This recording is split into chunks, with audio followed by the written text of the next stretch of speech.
Hello, welcome to The Renaissance Life, a podcast dedicated to the pursuit of creativity, mastery, and a meaningful life. My name is Josh Waggoner. Thank you for being here today. As you can see, I'm doing video.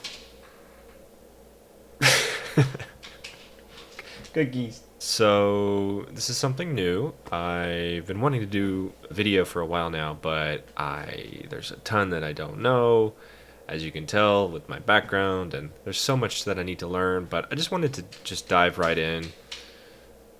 That's her way of saying she needs to go outside. Got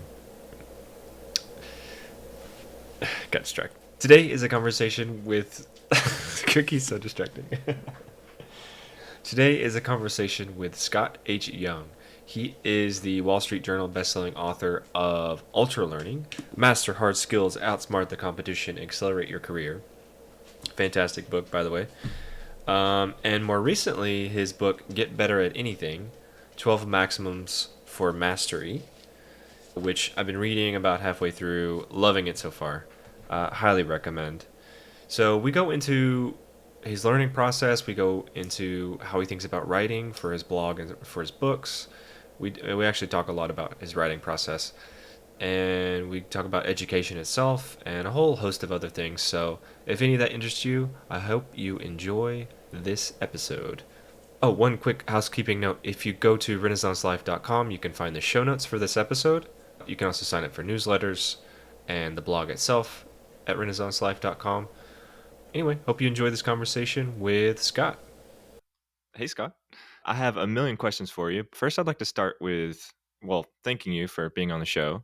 Oh, neat. And I'd like to start with writing, if that's Mhm. cool with you. Yeah, sure. Cool. This is kind of a generic question, but what's your journey with writing? Has it always been a big part of your life? Well, I'll tell you the story of how it started because I didn't plan to be a writer, which is funny considering that's what I do. And it's not usually the career that you fall into accidentally. Like, I think almost everyone who wants to be a writer, you work really hard at it. And 98% of the time, you can't make a go of it. But I started because this was when I was still in high school. I was very interested in maybe having my own business online. And I was inspired by people like Steve Pavlina, who before he became this kind of personal development guru type figure, he had like an online software business. And I really thought that was really cool that he was like making like games or software and then like just designing them himself and then selling them. And that was his career. And, high school era Scott Young thought that was really cool. And I wanted to do that. And this was around the time I was also really getting into self improvement and productivity and a lot of these ideas. And so the idea of doing some kind of like software that would either teach you the principles or help you with this seemed like what might be interesting. And so I did a little project that was about goal setting, and it was terrible. Like, it was a barely functional kind of thing. But when I was doing it, I realized, well, I need to have some writing in the program. Like, it can't just be like you just interact with this software. And there has to be some kind of content there. So I figured, you know what, I'll set up a blog to practice the writing. Like, I'll just use it to practice so that I can get a little bit better at writing. Cause I hadn't, other than like high school essays, hadn't written really anything at that point. And the funny thing is that while the software was like a total dud, just like a total dead end, the writing, and it was partly the time period I was writing. This is like 2006. So this is right in the middle of the like heyday of early blogosphere, where like you could Mhm. just be like a random weirdo and have a blog and get like 10,000 people reading you. It wasn't the way it is now, where basically, every single person writes online. There's no, Mhm. so I'm in competition with the New York Times right now. So it's just a lot, like the bar is so much higher for producing good online content. And I was getting picked up. I remember I wrote a lesson series that was like a 5-part thing about changing habits. And that got picked up by Lifehacker and then sent me some early traffic. So as like a 17-year-old, as someone who's, has zero qualifications, zero life experience, just this little bit of positive feedback was like, whoa, this is pretty cool. And so that's kind of how I got started. And I mean, I think since I've been doing it so much more, it's really become part of my life and my identity. Like, I really see myself as a writer, as someone who that is the medium in which I'm going to do my life's work and this kind of thing. But it's interesting to think that, a lot of that was accidental. If, for instance, I set it up and it was, 4 years later and it was harder to get traction on a blog, or I had been a better programmer and the software had been really good, like I might have just gone down a completely different life path. So I think it's always worth thinking about how so many of these things that seem deeply ingrained in who we are, like maybe it's destiny almost that you're going to be X, are very contingent on some early experiences, accidental kind of switching into practicing something, learning about something. And so I think that's why learning's so powerful, because it sculpts the course of our lives in so many ways. Absolutely. I was similar because I didn't like English class was like my least favorite subject growing up. I mean, I always loved reading, so maybe that was my kind of gateway into writing. And also I think through writing.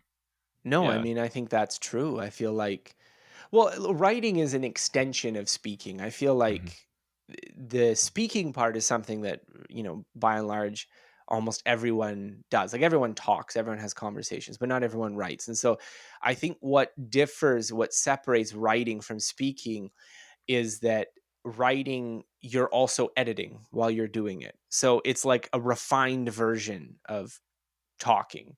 And I think that's also what trips people up, because if you actually look at a transcript of, I'm sure if you looked at a transcript of this, it's just not as coherent as a well written article. So what it needs is a good edit. It needs someone to say, well, that was a good idea, but maybe that should be at the start, or maybe you should do Mhm. this, or maybe you should do that. And so I think the thing that we find difficult with writing is that there is both this spontaneous speaking component, which is sort of our innate hardwiring to be conversational, and then there's this overlaid editing. Is this the best way to say this kind of component? And I think the competition of those two factors is what like causes writer's block. It makes writing so Mhm. difficult, because you get this expressive, fluid kind of writing, and then it's not actually very good, or you have this real painstaking. You're working it over 80 different drafts, and so I think that's the tension. But fundamentally, I mean, you were saying writing is how you think. I think everyone sort of thinks through language, through sort of some medium of, that's just how we make sense of the world. And so writing is sort of a refinement of that. Yeah. Do you have any more thoughts around writing versus speaking? I feel like my like talking abilities, particularly like articulation and storytelling, is something I'd like to work on. So, do you have any thoughts around? Yeah, I mean, I'm maybe not the best person to talk to this. Someone that I was good friends with, that I, devoted a chapter in my book to, Tristan de Montebello. He did like this whole project where he was learning speaking, and I really admired like how deep you can go in that skill, because I'm implying that speaking is automatic, but in some ways there's also an ability to kind of produce almost more writerly speaking, like that your Pros. spoken words are almost like it was edited in advance, even though maybe it's not. And in the same sense, when you're speaking in a more formal environment, like you're giving a speech or a presentation, one of the things I think people really struggle with is the lack of dialogue. That like almost all of our conversational situations we're used to are like this one, where you say something, then I say something, and then you say something, and you say that you didn't understand something I said, so I say it again. Whereas in a speech environment, minus the Q&A, you're up there maybe for 15-20 minutes, that you just have to talk continuously. And so it is more like writing, that you have to mentally simulate the audience, you have to mentally simulate the Mhm. person you're dialoguing with, so you can kind of fill in the, what would they want to know now, or what would be the next thing to say now, or why are they not paying attention to what I'm saying now, that kind of thing. Interesting. Yeah, that's really interesting to think about. How have you gone about improving your writing abilities? Is it just straight, just practicing over time, like doing it more Yeah, and more, or? I mean, the thing is, I think the way you improve your writing really depends on how far along you are in it. My advice to new writers is usually get your first 100 essays published before you worry Mhm. too much about how well you write. And Mhm. I think part of that is that you're tapping on this reservoir of, how to speak. And so you just need to like make writing as fluent as speaking. And for most people, it's not. So that's a big part of it. But now, obviously, just writing fluently is not the only part of writing well. And I think in that case, for me, what has really helped has been choosing specific kinds of writing projects that act as like a forcing mechanism to force me to write in a way that's not easiest for me. So, for instance, Hmm. writing Ultralearning, writing my first kind of book with a traditional publisher, was a real forcing mechanism, because there is a stylistic conventions and constraints, I would say, on popular nonfiction writing that were not on my blog writing. An example of that is that when I'm writing to my blog, I'm writing to An audience I already have a relationship with. And sometimes that's not strictly speaking true. Like you're coming in, so this is the first article you're reading from me. You are a stranger. But the tone of writing is almost like a correspondence. Is well, as I was Mhm. talking about before, and as you know this, and that familiarity allows you to be a little bit more informal. It allows you to, you can just state things based on your opinion because you're assuming that the audience takes your opinion seriously. You know, if you wouldn't be reading me if you didn't think I was worth listening to, kind of thing. Whereas when you're writing a book, particularly for an audience member you imagine has maybe never heard of you before, someone just says, "Hey, read this book." You have to very much think about, well, how am I going to present this idea that no one's ever heard of this before, or that the person I'm talking to has never heard of this before? What's the right way to present it? And I found that writing that book, I think, improved my writing. And then I just finished writing a second book, which will be Oh, published cool. in May, called Get Better at Anything. And I found that one was another forcing mechanism because in ultra learning, I had the real crutch of I could lead off with some personal stories that kind of established me as sort of a pseudo authority throughout the book. So if you got through the first chapter, you're like, okay, well, I've accepted the basis of why I'm listening to this guy. So, you know, I can be a little bit more glib. I can be a little bit more like, well, this is my opinion. I think this, I think that. Whereas for this other book, I didn't want to be so prominent in the book. I wanted it to be more like, this is the good reasons, this is the evidence for why you should believe X, rather than just, I'm going to state it that this is the way it is. And that was a huge constraint because, I mean, it really forces you to do tons of research that you wouldn't otherwise do. It really forces you to think about your argument and being very careful about laying out the sequence and not making these like, well, I'm going to skip to step 6 of this line of reasoning because I'm assuming steps 1 through 5. And so that was also another kind of forcing mechanism for me. And so I think, to answer the original question, in the beginning, you need to build that fluency. But as you keep going and you keep writing just the same stuff over and over again, it makes it easier for you to write. So it increases that fluency, but it doesn't increase the quality. It doesn't increase what you're doing automatically. There's little bits and pieces that, because you're getting it, becoming more fluent, you're going to increase, but overall, I don't think you're going to make any like radical transformations in what you're doing. And all the good writers that I've known have gone through these kind of periodic phase transitions where like you are comfortable writing this and then you're tackling some product of writing which you can't rely on what you're fluent with. Like you have to do it in a way Mm. that doesn't feel automatic to you. And it's kind of a stressful experience, to be honest. And so I think that's true for most skills. That's what stops us, is that we get into that comfort zone at a particular level. And to get beyond that is this kind of phase transition to this harder thing that we can't rely on the fluency that we've developed with the previous level of skill. And so I think that's a really important factor in making progress in these kinds of pursuits. Absolutely. This is more of a time management question, I guess, but how do you go about dividing your writing time between your blog and your books and newsletter? Do you like batch things or have specific days I've done or lots of different things. Mhm, I think so. With the blog, one of the sort of long-standing habits I have is like a roughly weekly writing schedule. mhm, And that is so ingrained in me in this point that it's like I have this real like feeling of, oh man, I screwed up if I don't have a post for the next week, which is not the case for most people. So I think that really acts as, I've got to get something ready for this week. When I'm really deep in like writing the book, for instance, when I was really deep in doing research and writing and I didn't have as much time, I do think it lowered the quality of some of what I was doing. Like I had a lot of posts last year which were like, you know, here's 10 books, research books that I read. And like they're not even curated for, this is what the audience is going to find maximally interesting. It's just, these are the last 10 books I read, you know, and they're often on rather technical, I don't expect anyone to actually read these books kind of lists. But it was just because, oh, next week is coming up, I don't have a post, I should post something.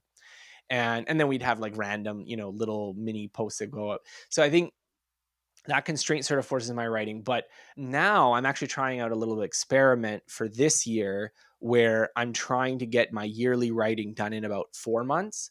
So I'm almost done writing what would go until about September. And it's mostly just because I have some other projects I want to work on. I have the book coming out, so I know I'm going to be engaged in promotion for that. And it was just sort of an experiment to see whether kind of taking that weekly sort of constraint off my schedule might open up some possibilities for doing projects that, like, I'd like to do, but you'd always be in the back of your head being like, oh yeah, but I've got to do this, I've got to do that. So we'll see. But it's still too early to know whether or not it's going to be, did that make a difference? Is writing things too far ahead of time causing problems? So it's just an experiment right now. Interesting. I'm wondering if you could have a chance to let your articles like breathe and you come back to them, Yeah. frequently over the year. Oh, I've read some research on this. I'm going to add it to that and things like that.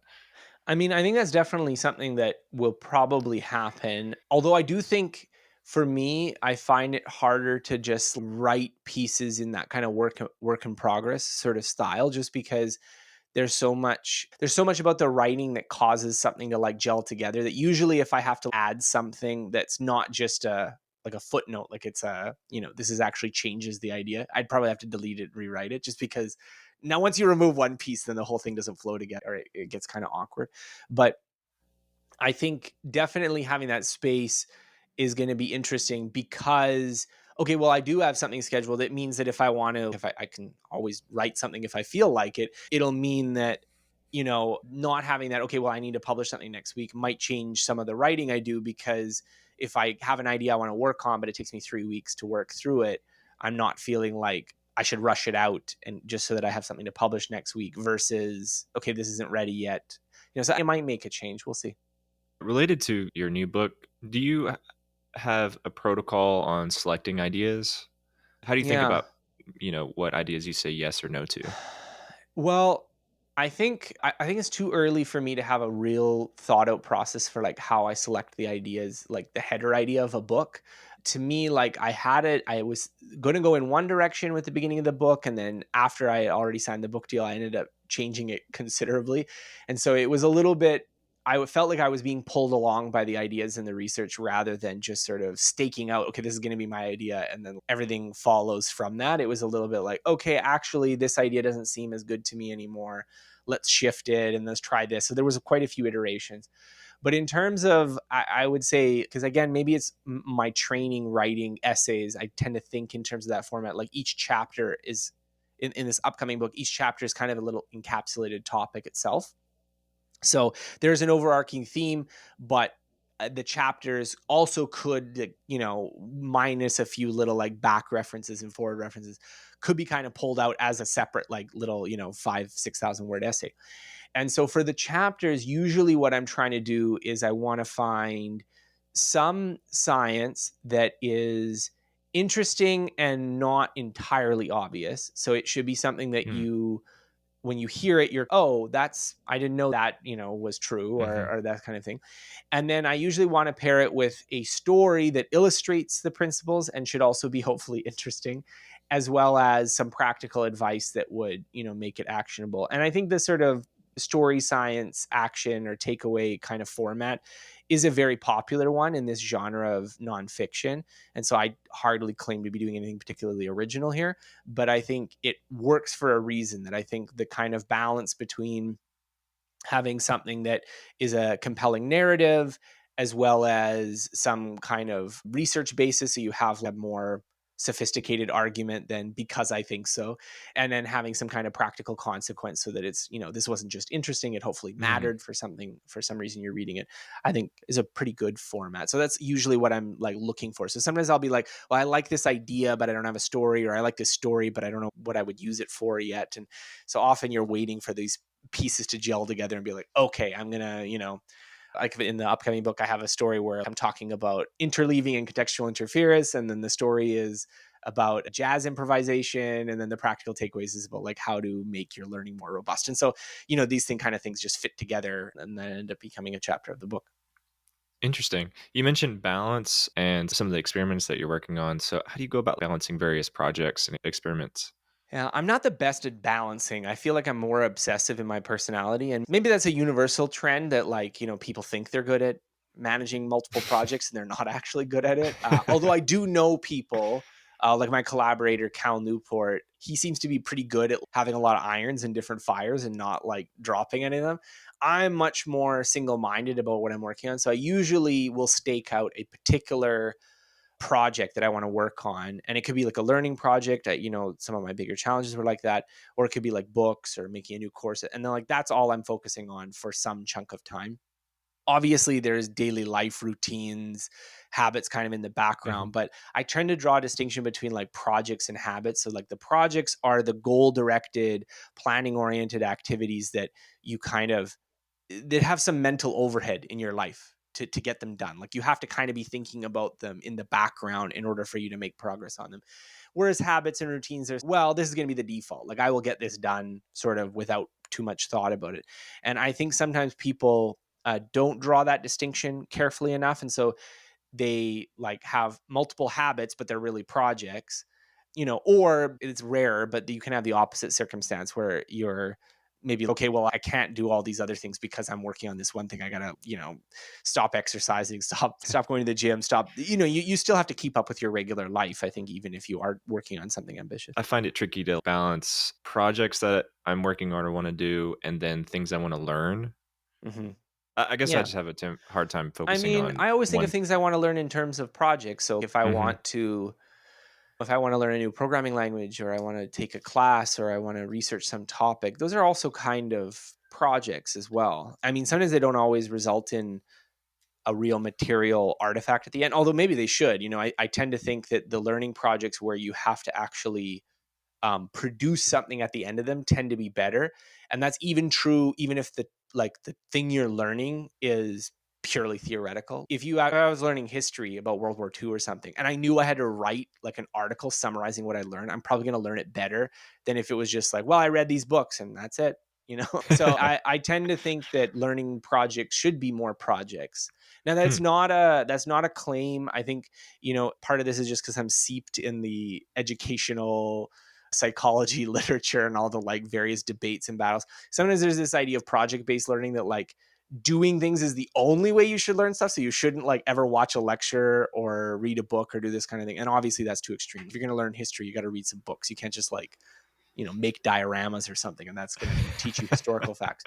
But I think having some concrete outcome, whether it's passing a test, getting a certification, writing an essay, building something, it provides some scaffolding for orienting all the other learning you're doing. Because if you just have like, here's a book list and there's nothing at the end of it, it's very hard to not only sustain your motivation, but also to direct your attention when you're learning to be like, okay, this is going to be important because I'm using it for this or because I'm doing this at the end. One thing that's gravitated me towards your work is you're into a lot of different skills. I have a tendency to have a hard time focusing on one thing. It's like shiny object syndrome, but I'm so passionate. I'm like passionate about a lot of things: music, art, Mhm. coding, writing. What are your thoughts on pursuing multiple skills and I mean, I passions? like it. Obviously, it's like my life has been Same. being a bit of a dilettante. So I can't imagine an alternative reality where it's this is going to be the thing I do and it's the only thing I do and I never do anything else. That just seems like, even if you could make an argument to me that I would be more successful in my career, for instance, if I was like exclusively focused on cognitive psychology or something and I'd, gotten a PhD and I'd become the world's expert on some narrow subfield. I can't imagine, not wanting to also maybe learn languages or learn artistic skills or learn other things. So I think some of that's just sort of my nature. I feel like it would be abhorrent to me to not do that. But in terms of what you mentioned, like the shiny object syndrome, which I think can be a real problem. And this is something that I face too, is that like you're in the midst of something, it gets a little difficult and you're like, this is frustrating or boring. Oh, what about this thing? Or, oh, maybe I should do that. And so I find the project discipline really helps me here is that if I can orient myself in a concrete project, that itself forces me to make choices about what I'm going to learn in a reasonable time frame. So if it's sort of like, okay, well, right now I'm working on a painting, or right now I'm going to make this program, or I'm going to write a deep dive essay on a particular topic. Just having that project and having it be like, okay, over the next month or something is going to constrain me in a way where I'm not going to start doing something else.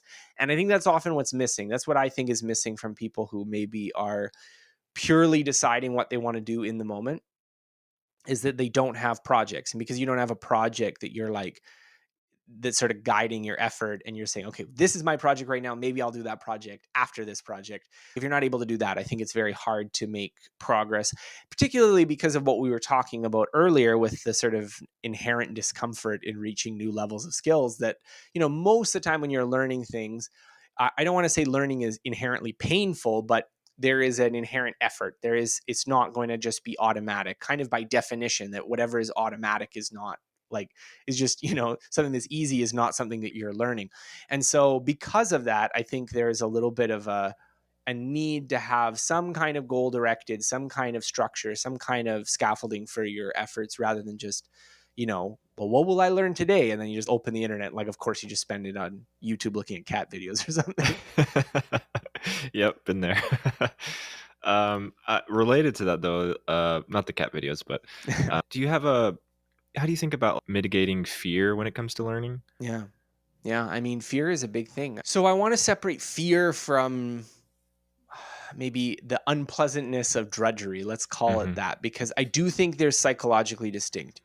One of the things I thought was very fascinating when I was doing a big research deep dive on the psychology of motivation was there's this researcher, Pierce Steele, who's done a lot of analytical work on the issue of procrastination. And one of the things they find from this research is that the major cause of procrastination is not anxiety or perfectionism. So sort of the fear narrative of, well, I don't get started because I'm like so worried I'm not going to do a good job. That's not the dominant thing. Actually, it's sort of like ambivalent whether anxiety is associated with procrastination, because sometimes anxiety makes you put things off, but sometimes it makes you do things even faster. So we all know the nervous student who's studying 3 months ahead of time because they're worried. So it goes both ways. Whereas the main reason was just people being impulsive and the work being unpleasant. So like why you procrastinate is that I don't like doing this task. And I'm impulsive, meaning that it doesn't need to be done for a while. So I'm going to choose things that are more like short-term gratification. And so I think that's important because I think sometimes we're a little fuzzy in our thinking and we kind of blend together all negative affective states and all positive affective states. And I do think there is a difference between being anxious or afraid of doing something and, well, I don't want to do this because I just, it's probably going to be unpleasant. And so the anxiety piece, I do think does come into play, particularly for some skills, any kind of skill that involves doing these with other people. So, I mean, if you're public speaking, anxiety is going to be a huge part. If you're speaking another language and you're actually speaking it, you're not just doing textbook exercises, which are probably more the drudgery end of things. But if you're actually speaking to someone in another language, there's, an anxiety component to that. Or even just, I'm going to publish an essay or I'm going to reach out to a periodical and say, can I publish an essay? And these things involve a little bit of anxiety. And so I don't think there is like some magic recipe for courage, but I think one thing that has really helped me in conceptualizing it and dealing with this is there is a long history of research on the value of exposure in overcoming anxiety. So if you feel anxious about doing something, what the research shows is that engaging in it, doing it, and generally nothing catastrophic happens, lowers that anxious response. And so it's a behavioral thing, not just a thinking your way out of it, that you just have to do it enough to make it more comfortable. And anyone who has done like a kind of, to an outside person, a terrifying thing like giving lots of public speeches or stand-up comedy or something like that, which is like, to a person who's not done it before, it is a generally nerve-wracking kind of experience, can attest to the fact that like when you do it repeatedly, your anxiety just goes down sort of automatically. It's not even really like your thoughts about the activity have changed dramatically. It's just your heart doesn't go crazy when you start doing it. And so I think, again, this is sort of like a catch-22. Like, how do you get yourself to do something that you're already anxious about? And there's a little bit of a bootstrapping problem there. But I think if you know that this is going to be what happens and that you can anticipate that as you do something more, the anxiety is going to go down, you can kind of change your approach to things so that you will get that exposure. So an example in my own life was when Vat and I, we were doing the Year Without English. This was a project where we were learning languages. And the crux of the method was that when we went to the countries, we weren't going to speak in English. We were going to speak in the language we were going to learn. And the funny thing is that when we were anticipating doing this, we had the kind of response that most people have when I tell them about this project. Oh man, that sounds really uncomfortable or kind of daunting to be like, you barely speak a language and you're like going to go around talking to people in Spanish or something like that.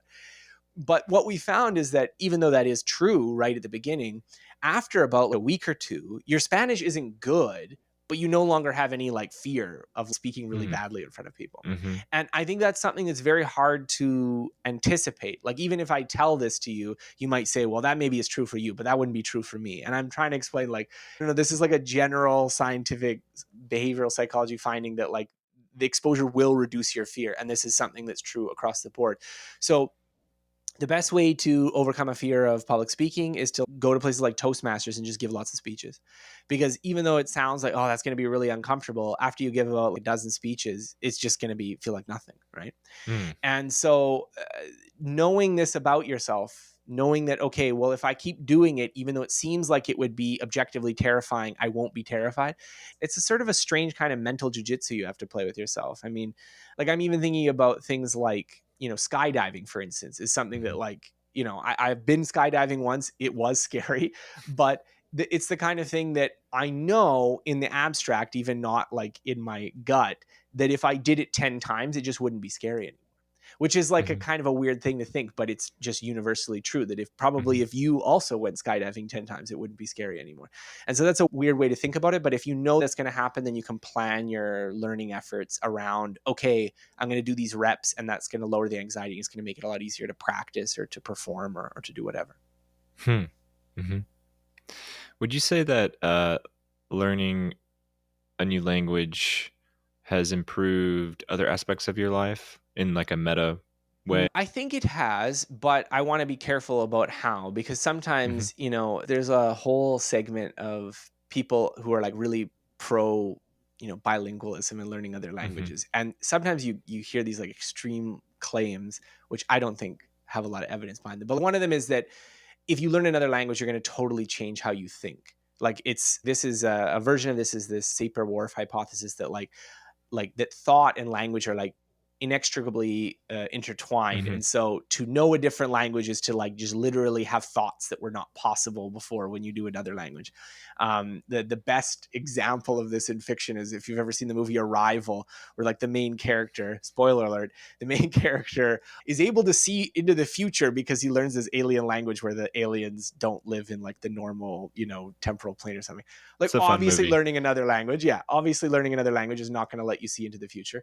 But I think at even more basic level, there is a good evidence from cognitive psychology that our thoughts are not language, that the basic building blocks of the meanings we have are actually separate from the words and phrases and sentences and grammar that we use to express it.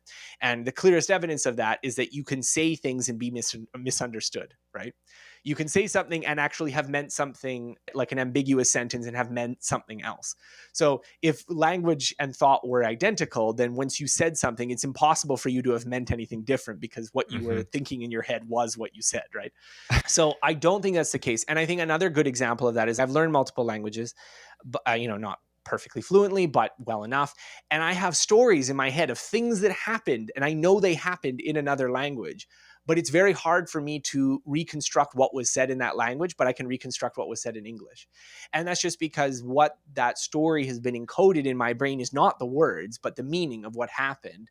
And Oh, so I have to, like, interesting. sometimes if there's a particularly salient phrase that was uttered that was important to the story, that will be saved. But if it was just generally there was a confusion, I have to reconstruct what was said. And so sometimes that's an errorful process. And so I think there is a kind of limit to how much I think it will change your underlying cognition. But to go to your first point, do I think learning languages change your thing? I think the best way they do is that they give you access to different cultures. They give you access to different people in different places in time. And I mean, that has had a profound influence on how I think about things, because I don't think if you're monolingual, I don't think you really appreciate how big a barrier language is, because everyone who's is from another culture who you've ever interacted with has always been trying to meet you more than halfway and speak to you in your language, right?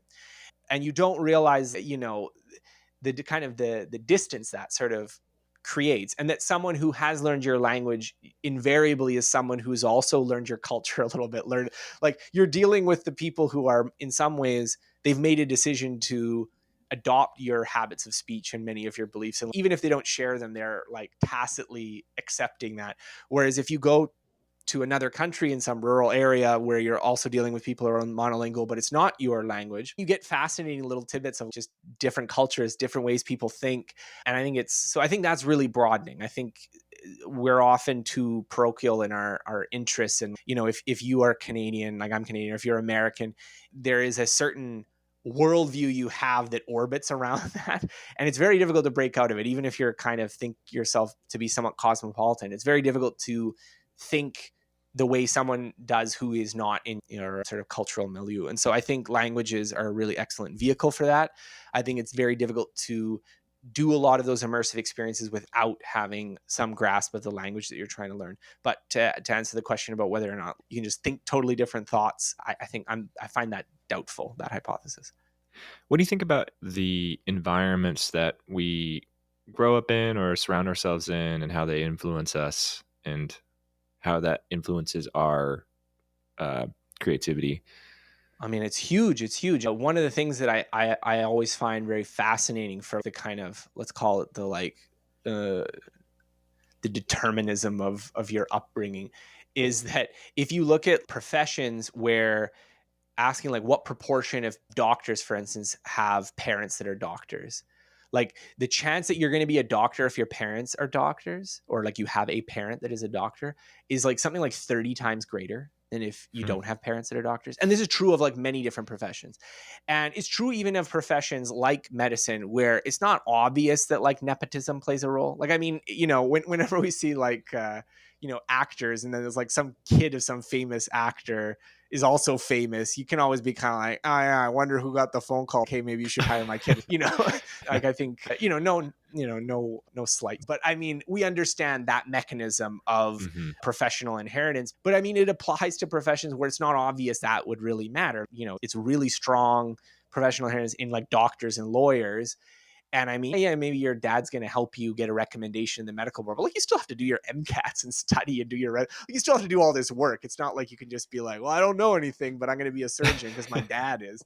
So I think it makes a huge role. And I think probably the biggest way it influences you is just by making you really aware that this profession exists and how it works and how you get into it.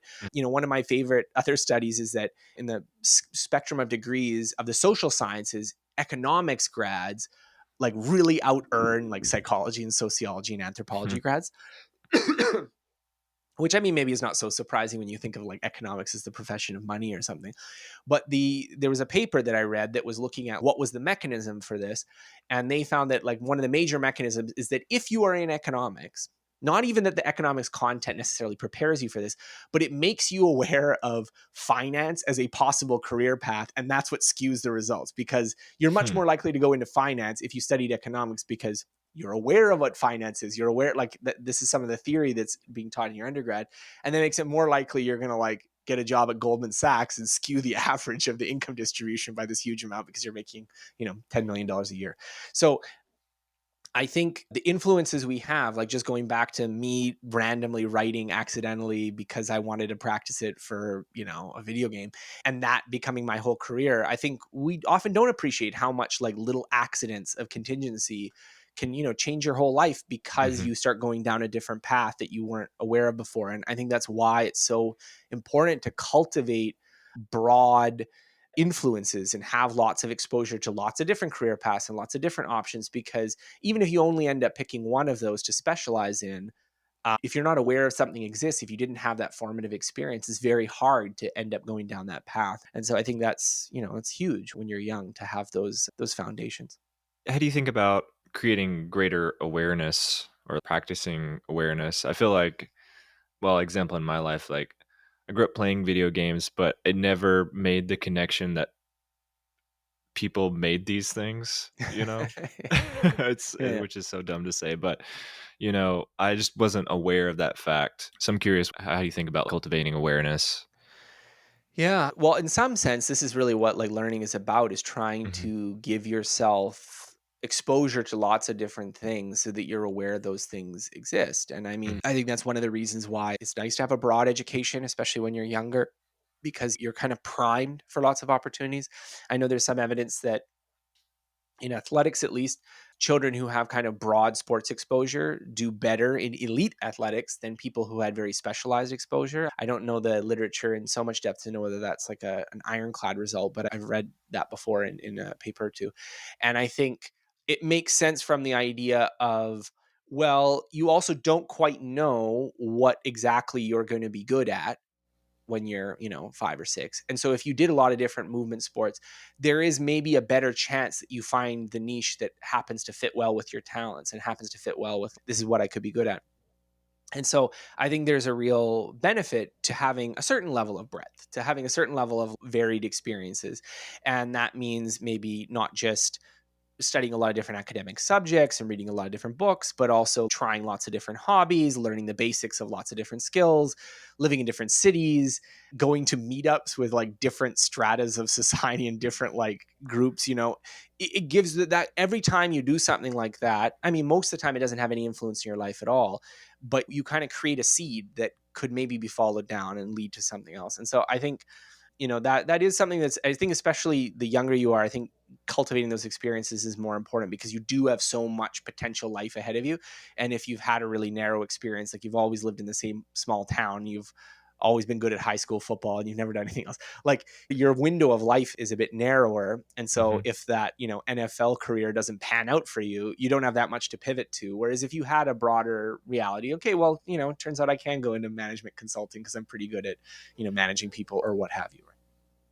Part of what you're saying is it sounds like seeking things out, having an active role in it versus a passive. Yeah, definitely. I think Yeah. being curious, being actively curious. And I think, I don't know, just like we were talking about kind of meta beliefs when I was talking about anxiety, of it's difficult to imagine that if I just had enough exposure to this thing I'm terrified of, it wouldn't terrify me. It's almost like your brain isn't work that way. It's like things that are terrifying are objectively terrifying. So it's difficult to like meta reason yourself like, yes, but if I did, touch this tiger 18 times, the tiger wouldn't scare me, right? And similarly, I think there's a kind of meta belief that if I did know more about this topic and invest some time learning it, I would be more curious about it. I would find it more interesting. Is also, I think, a meta belief that's difficult to cultivate, but it seems to be true. It seems to be the case that people are more interested in topics they already know more about. Mhm. And so that does create this kind of catch 22 that the topics you don't know anything about are kind of like almost by definition boring to you. Maybe if there's something really exciting, like some external motivator to learn about it, maybe it's exciting. But even then, I mean, I talk to lots of people who, they're excited about AI or like the new large language models or this kind of thing. Mhm. But I mean, a lot of them are not going to want to sit through a talk of like how back propagation works and like this kind of stuff. It's just going to be like, I was math. I didn't want to learn any math. And I think if you had, people who have like a computer science degree or something, or you have some background so you can understand these concepts, you can ask more interesting questions about it. It would be interesting. Okay, like Mhm. how does that work? And I think that's true writ large. I think that's true throughout topics. So I mean, there's topics that I don't know that much about and they don't interest me as much as a result. But I know that's also kind of like the happenstance of like my own background and not having the knowledge to find it interesting. So, I mean, I don't watch American football, but I'm sure if I knew more about it and I knew more about the stories and the strategies and this kind of thing, it would become more interesting to me. Like that picture would fill in with detail and become more interesting. And so if you can kind of like plan that, you can be like, well, maybe I'll invest some time learning this topic that doesn't interest me right now, but I'm confident that I will end up more interested in it after I, go through this experience. Mhm.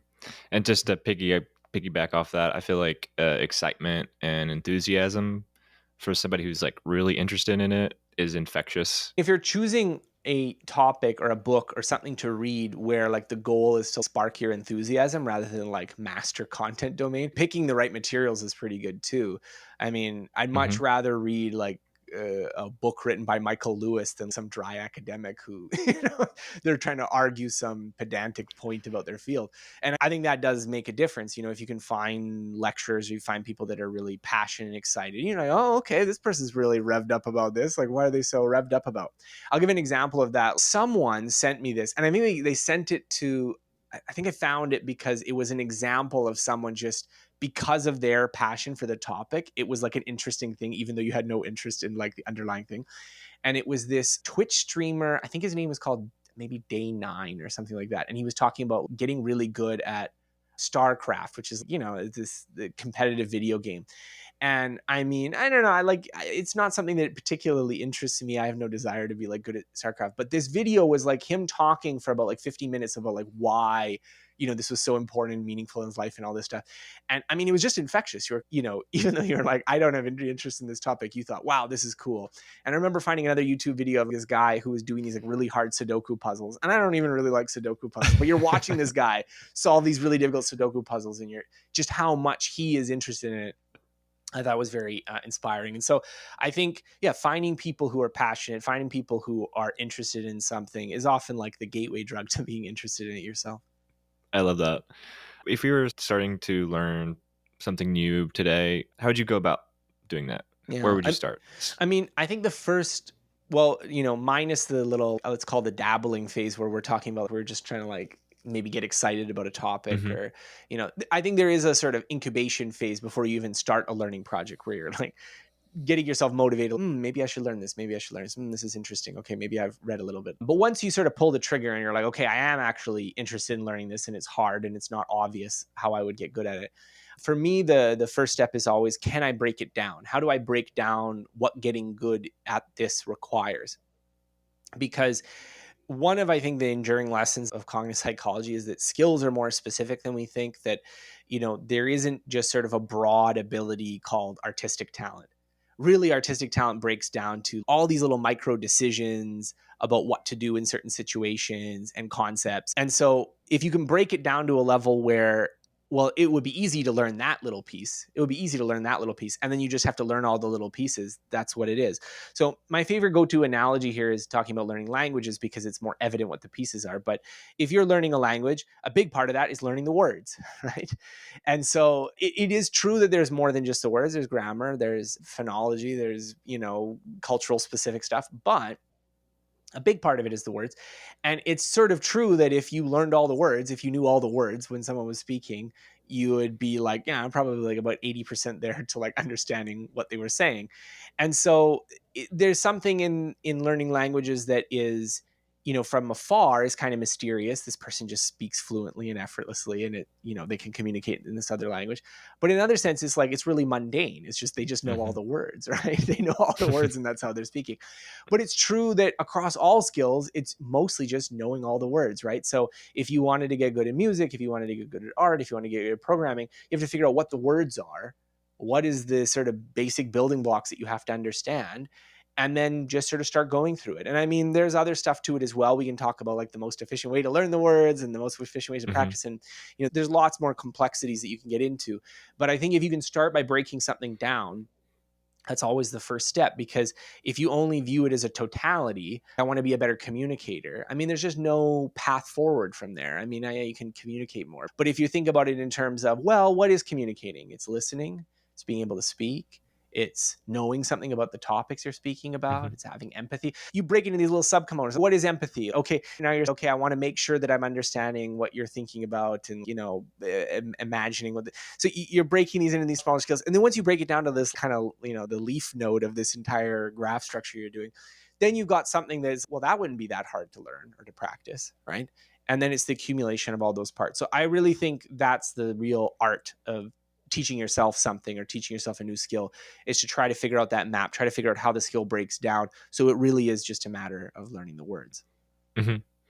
After breaking it down, do you like say you're this might be a different question, but like teaching someone else, do you focus on the, or just you're learning it yourself, or do you focus on the fun aspect, or do you go straight to the mundane but effective Yeah. things? Like for example, I kind of like the grind slash mundane stuff Yeah. with scales, for example, on guitar, but I feel like if I were to teach someone, maybe starting with songs that they want to learn first versus going straight to finger exercises. But I'm curious your thoughts on.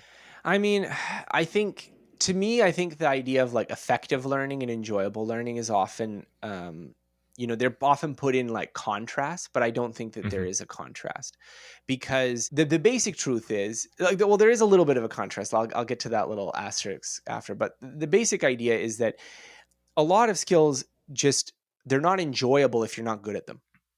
So, in order to enjoy them at all, you have to do something that works to get good at them. And Mhm. so, in that way, you're kind of tied to this rock of, this sort of anchor point of efficiency. Because if you stray too far away from what actually works for learning it, you're not going to have fun because you're not going to be good at it.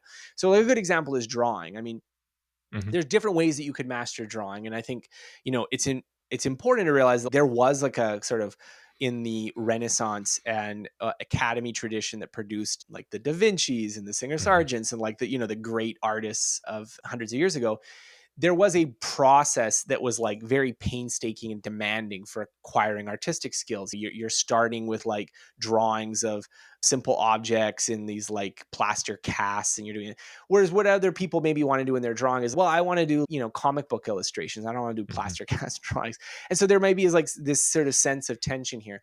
But if you try to draw like comic books and it's really terrible, you're not doing a good job because you don't understand any of the principles, and it's just frustrating for you. Like, why does my stuff not look good? That's also not enjoyable either.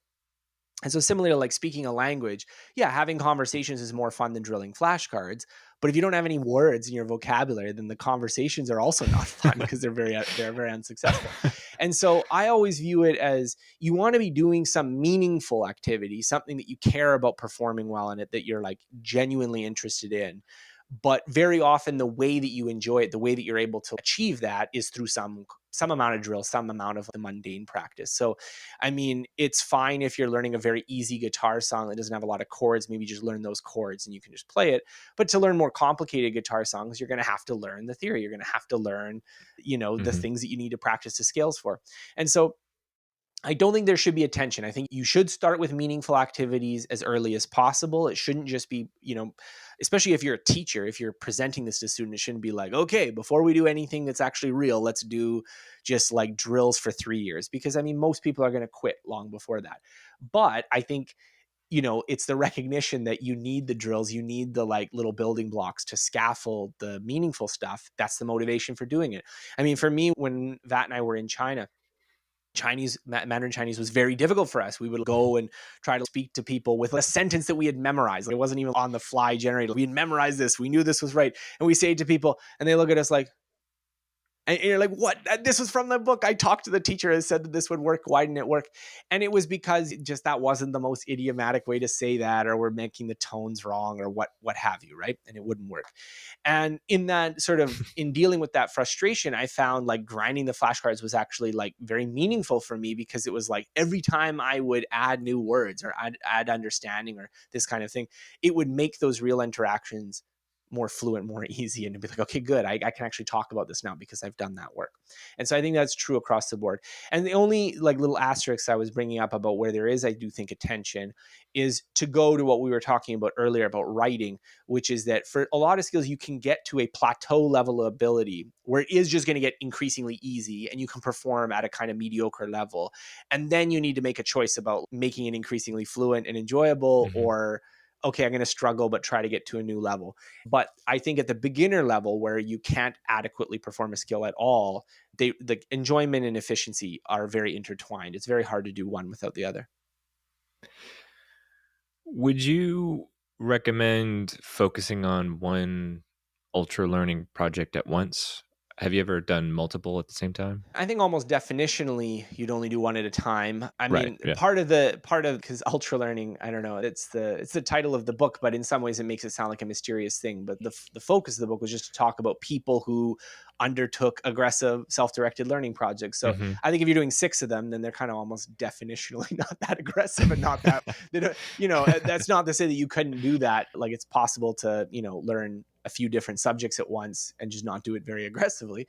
But I do think there is a benefit of having projects like what we were talking about, having the single projects, having the obsessive focus when there's some investment, when there's some overhead in managing the project. So, for instance, when I'm first learning a language, like getting to a point where you're trying to get conversational, I'm very ruthless about that being all I'm doing right then. And this is also partly my method. I know there's other methods for learning languages. But once I've gotten to that kind of plateau, and then the goal is either to maintain the ability or to kind of work on more long term projects of expanding vocabulary and this kind of thing, then I think it's okay to be like, okay, well, I have my weekly podcast, or I have my, graded readers and something that's a little bit more relaxed, or like once a week, I'm going to have a conversation. And so I do think the more what you're doing that can be just sustained by a simple habit, the easier it is to do things in parallel. But the more it's, well, if I'm going to write a book, that's not going to just happen just by, I'm going to write 8 words a day. Like, you kind of have to decide on the topic. You have to have an outline. There's editing. There's, anytime any kind of complexity on top of that is going to require a certain amount of focus. And so that's usually my dividing line for those different types of modes of learning. Hmm. Do you have any specific advice on starting a project or continuing a project and I finishing mean, a project? I think my practical advice to most people is to start smaller projects. I Hmm. think people are, especially if you don't have a track record of doing a lot of like self-started projects, which, I just think is true of most people. Most people tend to do projects where there's some kind of external scaffolding, like you're in school, you have to graduate, that's what people typically engage in. They don't typically engage on, I'm going to learn French in the next 6 months and, just do it on their own.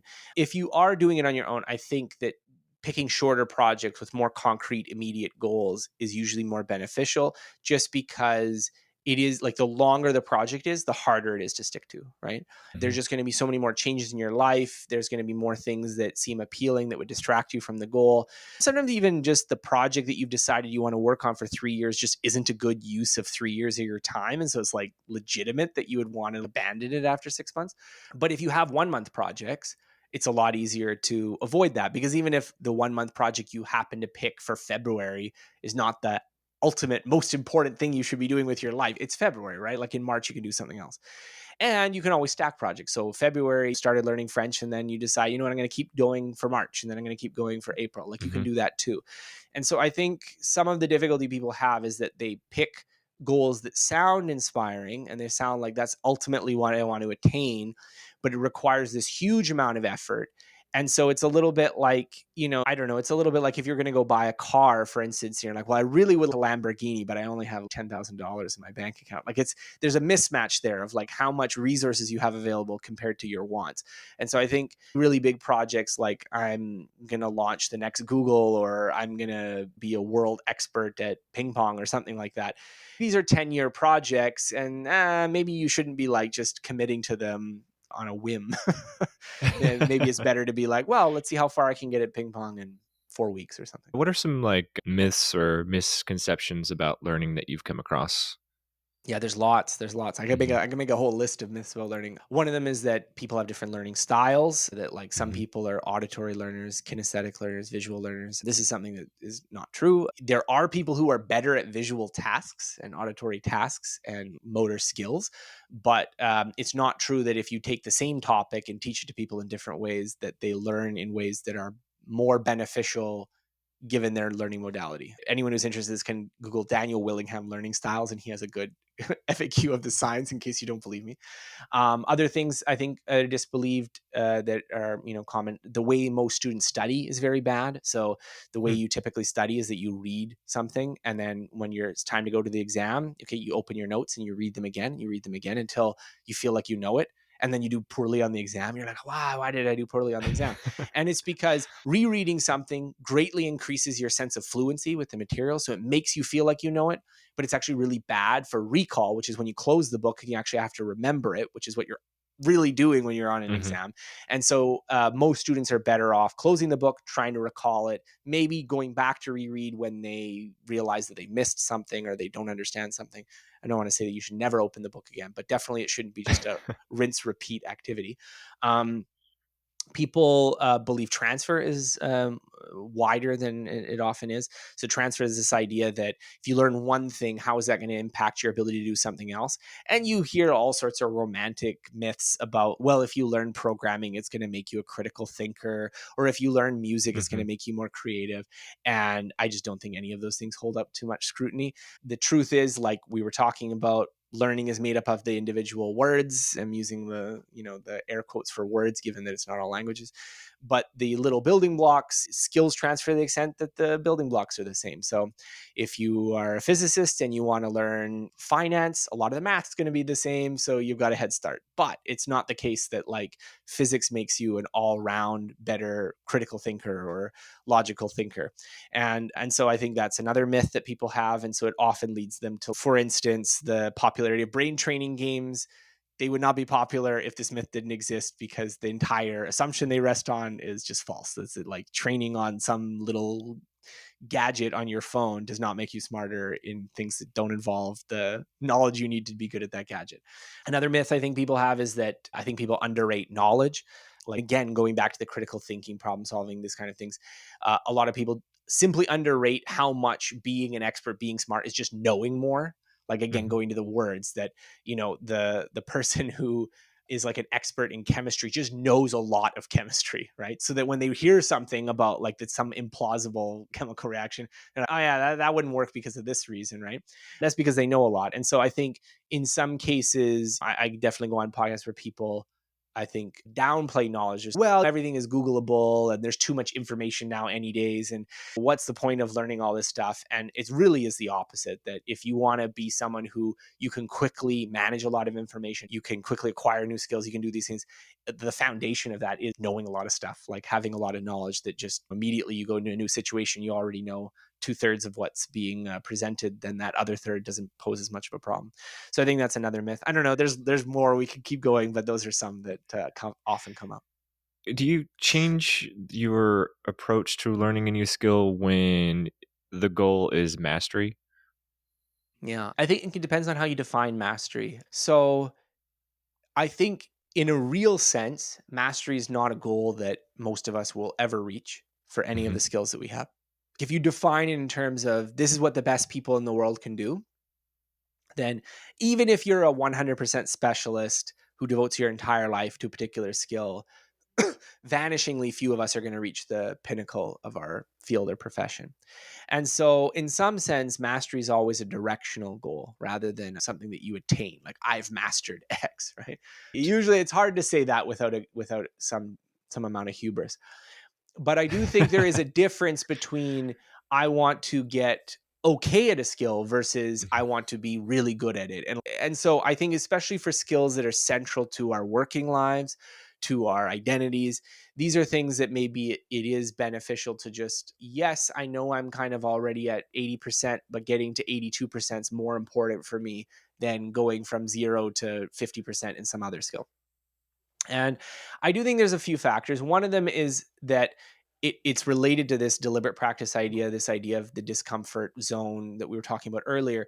That as you get further in a skill, there is a little bit more, shall we say, unlearning involved, because you're already pretty fluent at whatever skill you've performed. So getting better, in some sense, you have to replace sort of procedures and ways of doing things that come automatically to you. So to go from being an okay programmer to a really good programmer, it doesn't just come from just doing what you're already doing faster and faster. In the beginning, speed and fluency are probably important, but after a certain point, you're just not doing something the best way and you have to find better ways of doing it. So I think that's one factor, is that this unlearning component. The other thing is that there's a breadth of knowledge problem. So going back again to language learning and talking about words, there's this great relationship known as Zipf's law. I like that, Zipf's, but it's this German guy who found out that if you chart words by their frequency, so you have the first most common word, second most common word, third most common word, then the frequency of a word is sort of proportional to the inverse of its rank. So if you were to put it, it's like the second word is proportional to 1/2, and the 10,000th word is proportional to 1 over 10,000. And so what that means is that as you go out in the vocabulary, you go to more and more infrequent words, they come up way less often. So like by Mhm. this sort of vanishing gradient, and there's way more of them, right? That's another corollary of that. So let's say I'm, at 50% proficiency in a language and I know 1,000 words, right? Well, to get the next 1,000 words just through regular conversation is going to require a lot more exposure, because I'm encountering each new word less frequently than I was before. And it's also going to mean that if I want to get to a next stage of proficiency, so like to go from 50% to 60% versus 60% to 70%, I'm adding even more words. So in some Mhm. sense, the task is becoming exponentially harder with language learning, because in the beginning, it's very easy to encounter those most frequent words. It's very easy to learn them through repetition. But then to learn, like, in English, words like aviary and, like things like this that are like, they maybe only come up, once every couple of weeks if you are reading nonstop, is going to be difficult. And so I think abstracting away from language learning, a lot of that is related to mastery, is that just that it's very easy to get into that kind of, oh, I got the basic grasp of things, but to get to that level where your breadth of knowledge is such that you actually have coverage over 99.999% of the situations, it just goes up exponentially. And so both of those elements, the idea that skill learning is this sort of replacing an automatic habit with something new, and then the kind of ever broadening list of things that you need to know, I do think they create strong obstacles to mastery. I do think that's a reason why you probably shouldn't use the word mastery lightly. Like, it's often the case that, good enough is good enough, because it is actually really difficult to genuinely reach that extreme end of the distribution for most skills.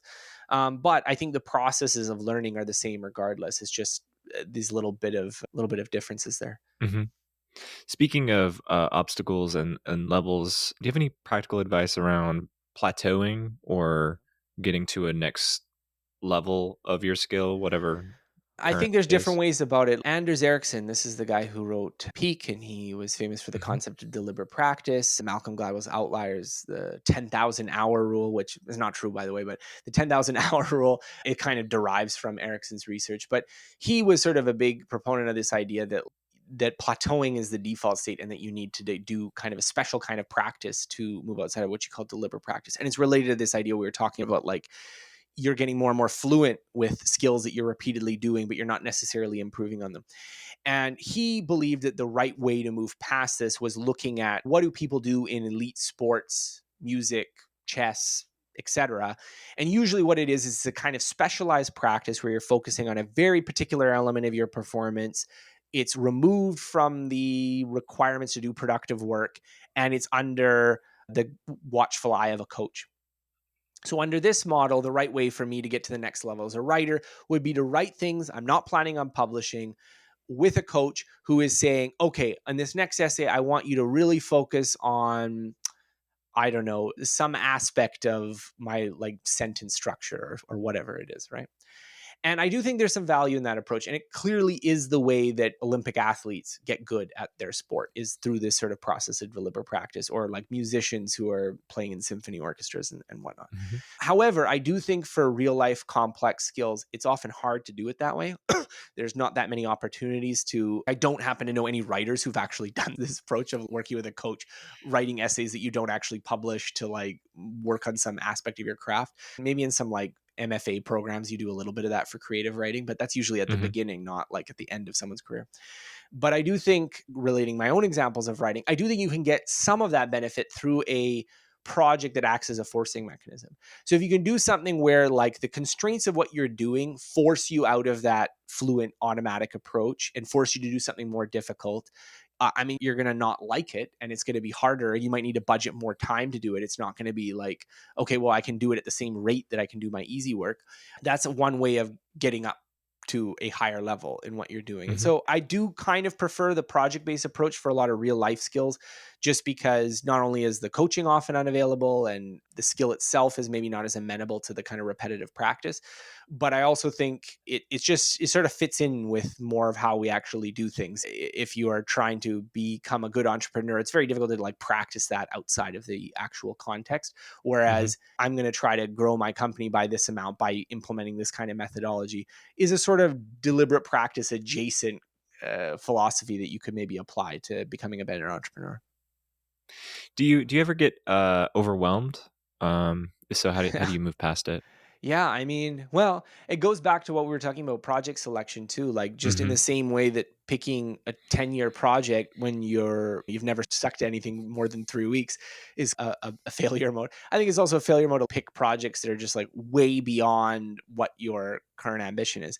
So one way I like to do it is I prefer actually projects where it's a let's see how far I can go, rather than I'm going to attain a particular level of ability.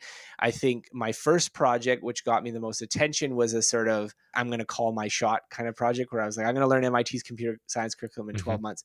But in some ways, I was really lucky. I was really lucky that it just happened to be that I correctly judged the difficulty of that project and made it on time. It could have easily been the case that if the classes had gotten harder at a steeper rate than I was expecting, or more other things happened in my life, or some things happened difficultly, it could have been that, well, no, it's not actually possible for me to finish before 18 months, right? And then Hmm. in which case Hmm. I would have been dispirited, I would have lost my motivation, it would have been difficult to keep going. Whereas when Vat and I did our language learning project, we were following the footsteps of Benny Lewis, who famously had a Fluent in 3 months project, but we were very deliberate about not calling it Fluent in 3 months because we didn't know how far we were going to get. We honestly didn't know how far the project was going to go. Instead, we just had this sort of, well, it's going to be the full-time thing we're doing. We're going to use this no English rule to maximize their exposure, and let's see how far we can go. And so I think when you have a project where you're putting a lot of input, you're putting a lot of investment, and you're just open-minded about how far you're going to get, I think that helps handle the overwhelm.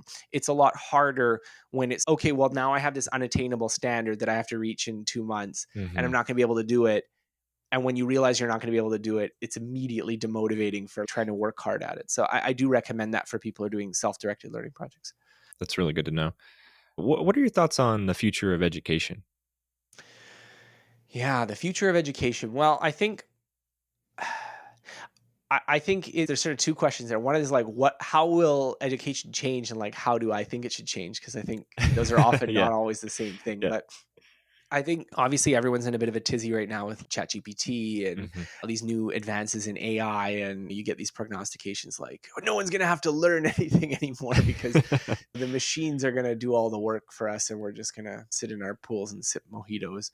But I think my feeling is that in many ways the dynamics of what the new technology is offering us, it's going to cause a shift in some skills, certainly. I think there's probably a lot of like cognitive work that's, well, it's, if the trend line continues, is translator going to be a good job to have? Probably not. I mean, it's going to be hard. It's going to be a much more niche profession than it is right now. I think there's a lot of work that is, maybe on the cusp of being automated, or you're just going to, so there's going to be maybe some choices people are making about what they want to specialize in. But I think more broadly, I don't think the calculus about learning has changed all that much. I mean, I Hmm. think until we get to some kind of technological revolution where you can just rewire someone's brain matrix style, like by uploading a floppy disk and just and Yeah. I'm learning kung fu. Until we get to that level of modification, I think the requirements for learning are based on how the human brain works, and the human brain really hasn't changed that much over the last probably 100,000 years or so. And so things like what we were talking about, having broad knowledge being important for learning new information, I don't think that's going to change. And so if you want to be able to understand math, you kind of have to learn your addition facts and your times tables, even if you're going to use a calculator later, just because they're the building blocks for understanding the more complex math concepts. If you don't have those mental models in place of what subtraction is doing, it's very difficult to understand what division is doing. If you don't understand division, it's very hard to understand algebra. Like, all these like concepts kind of build on each other. And that's true of lots of things as well. I feel like ChatGPT in some ways requires more vigilance. It requires more knowledge because of its somewhat fallible nature. Now, it remains to be seen whether they get the bugs out and it Hmm. works perfectly 100% of the time. I'm a little more aligned with the skeptics that the current approach probably won't get to 100% accuracy, but it requires you to be able to use it as a tool to do your research, but then also to be able to do your own fact checking and check your Hmm. references and do that kind of thing. And so I think those are all really knowledge intensive activities. So in some ways, education is going to be maybe more knowledge dependent than it was in the past. And how is education going to change? It's hard to say. I think that education has always been driven by the kind of, not always by the science of what works for learning, but often by just people's gut reactions to their experience in school or what they think is going to matter. And so in many cases, I think one thing that's kind of dispiriting of reading a lot of educational research is that sometimes we find out that something works better, and it's just ignored for decades. So I mean, right now there's been a big movement towards phonics, and but it's been really belated. I mean, Jean Chall wrote this book called The Great Debate in the 1960s, which summarized the research that was then available, which clearly showed that phonics worked better. And I mean, we're talking about 50 years later, finally being like, okay, actually, 50 years, the evidence keeps coming in. One thing works better than the other thing, and we're going forward with it. In terms of like pedagogy and things like that, I do think there's probably a role for computers and customizing curricula, being able to diagnose what students know, what they don't know. So I think the intelligent tutoring movement, like it hasn't had big returns yet, but I think that it Hmm. probably will start to show more returns as things develop further. So Hmm. I am interested in that idea, like this idea that you might have a computer that would do an assessment of you and they would know exactly, like using my word analogy, like which words you don't know, which wings you need practice on, what exactly is the level you're at. Hmm. I do think advances in cognitive science will hopefully make that a bit easier in the future, and so that might actually have a practical implication for education, although I Yeah, still that'd be think it's cool. probably a ways off. Yeah. That'd be cool. We're getting pretty close to time here, but I have a random grab bag full of questions if you're game for them. Lightning round. Yeah. Okay. Yeah. If you could master three skills instantly, what would they be and why? Well, depending on how we define skills, I would say writing, speaking, and math. Those would be my Mm. three skills if we're speaking really broadly. Why math? I just think quantitative stuff is often it underpins so much of our Hmm. understanding of the world, so many of our theories of the world, and it's one of the hardest ones to acquire. Like Hmm. to be able to understand data, understand statistics, understand these are things that are embedded in our world that are, I don't know, they're very difficult to, like, the major obstacle is that people require years of training to be able to understand and work with them. Yeah. So I think if you could just acquire it instantly, it would be, yeah, I'd get that one for free. Yeah. Yeah. That's huge. Yeah. How do you go about building and cultivating a thriving community of creative friends around you? Oh, I don't know. I mean, I just always just try to be interested in interesting people. And so I feel like over the years, I've assembled random friends of different walks of life who are all weird in their own unique ways. But I just think just trying to be a more interested person, someone who's interested in Hmm. other people, I think probably helps. And it doesn't hurt that you have a blog that attracts other weirdos that can message you and be like, hey, I'm the world expert on this. And it's like, oh, that's pretty cool. Let's talk to you. Cool. I like that.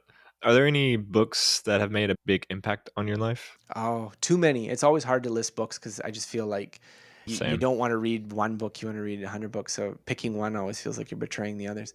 Some that just come top of mind that I think for the person who's sat through this entire call who is like kind of interested in learning more, I really think Stanley Rockman's Fear and Courage, if you're interested in some of the work Hmm. on anxiety. I think that's a very important, powerful book. I like the book The Transfer of Cognitive Skill by Mark Singley and John Anderson, which, especially for the intro chapter where they talk about the transfer idea, because they do a whole summary of the long history of that in psychology and kind of what has been found out. And I think that's very important if you're trying to get an understanding of what the building blocks are, what are the words that you need to learn to understand things. Who else could I pick right now?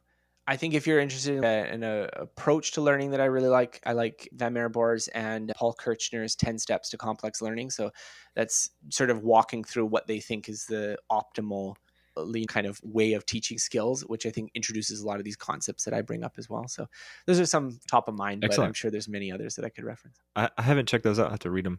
Are there any books that you reread?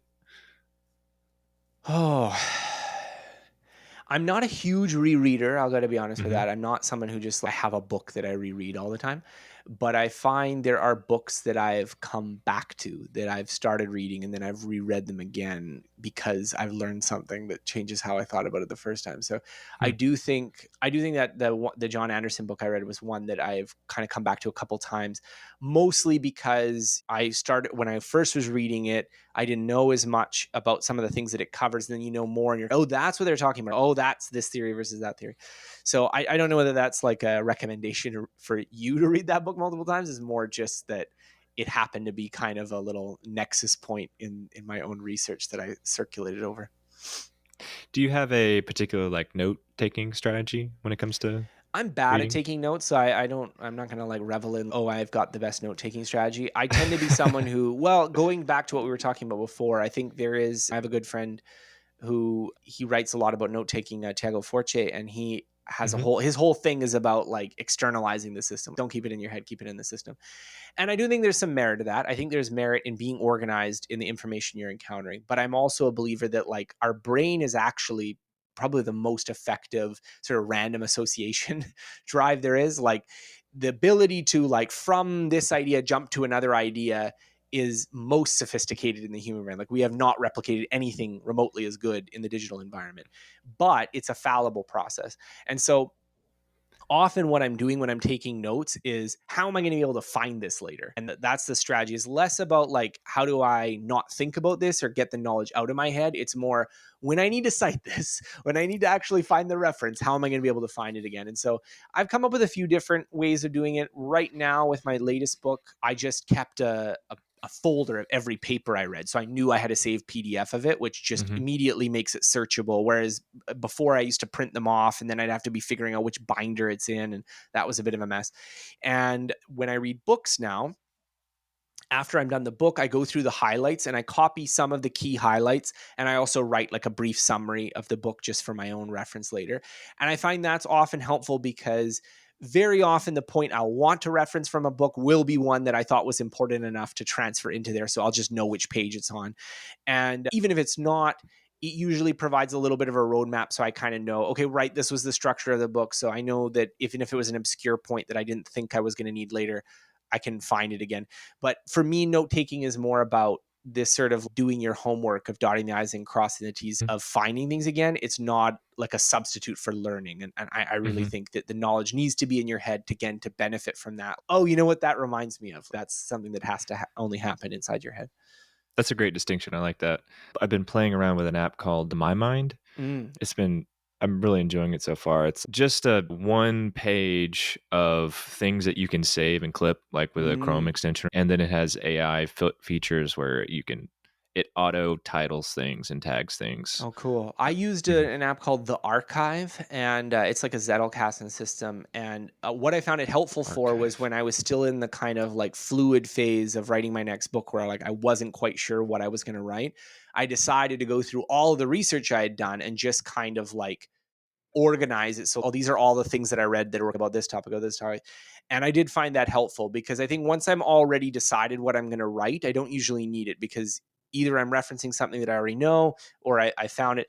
But when you're trying to figure out, well, like I have read a lot of stuff, what do I even think about this? Then kind of even doing this sort of exercise of kind of creating little notes for yourself and organizing them is just a useful thinking process, a useful way to think through all the information you have and be like, what's the structure here? What's the pattern? Because if I can't see the forest, it helps you like put the trees together. What are some big lessons and values that you've learned from your parents?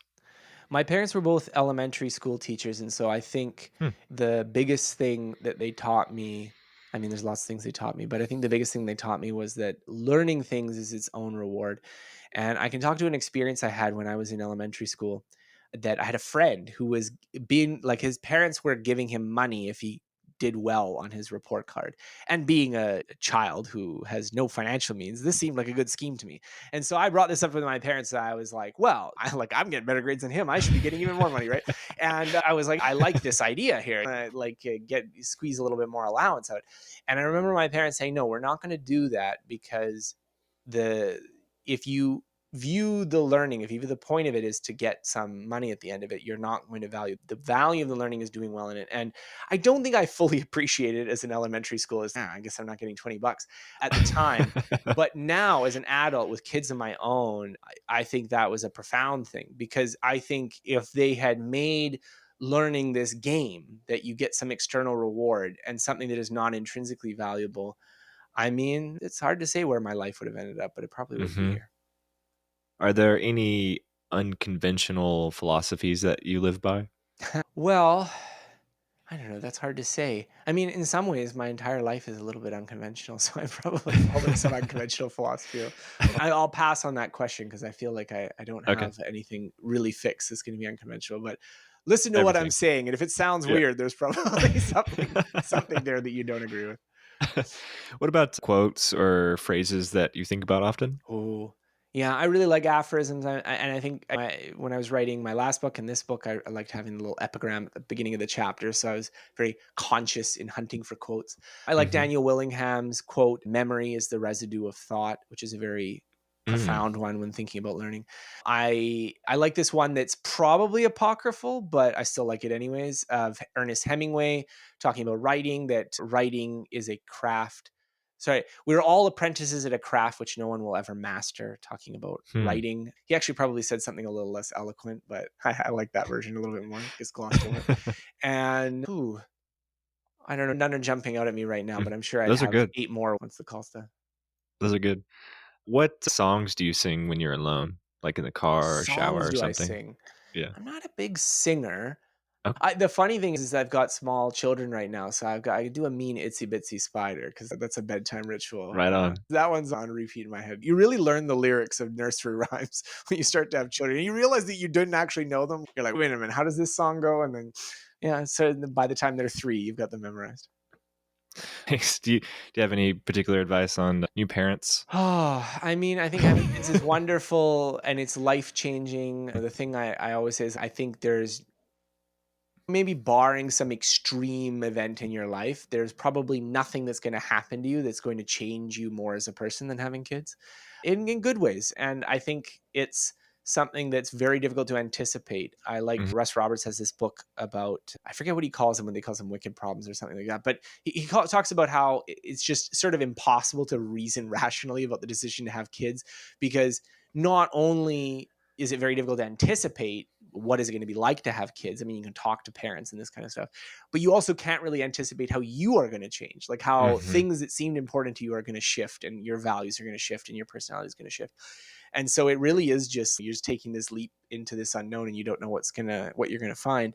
But I mean, in some ways, I think a lot of life is like that. Every time you go on a trip to a foreign country or learn a new subject, I mean, you can do as much preparation as you can, but it always ends up being a little different than you thought it would be. And so I think having children, becoming a parent is probably the greatest example of that. Cool.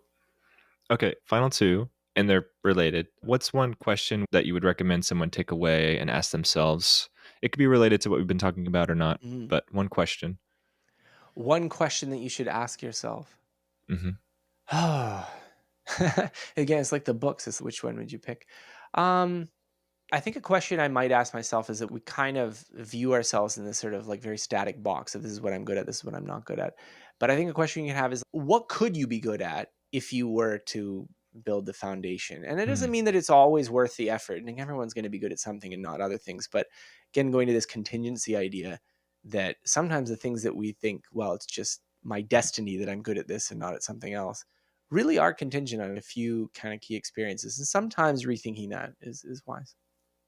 Reminds me of that question phrase, what would you do if you knew you couldn't fail? That kind of thing. Yeah, yeah. And so related, what's one action you or action step you would want to recommend? Be it an Yeah. action or a challenge. I mean, I think just even going through the process of picking some particular skill or subject that you'd like to learn more about and get better at, and even if it's just for 2 weeks, just doing a little project, I think it's incredible how rare that is. I know I'm not saying obviously people learn things throughout their lives and they learn lots of different stuff, but I think so much of what we learn is either like it's happenstance, it's like you just happen to be in some situation where you're forced to learn something, or it's very structured. You know, go into some classroom and someone tells you this is what you should be reading or you should be learning. And the people I've talked to, especially when writing my book, when I was working with people, I think this is just a very useful mental exercise because it just doesn't get exercised that often. Like it's something that everyone can do, of course, but Hmm. sitting down and be like, what could I improve at in the next 2 weeks?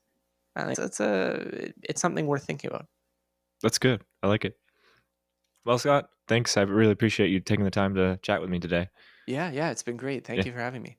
Yeah.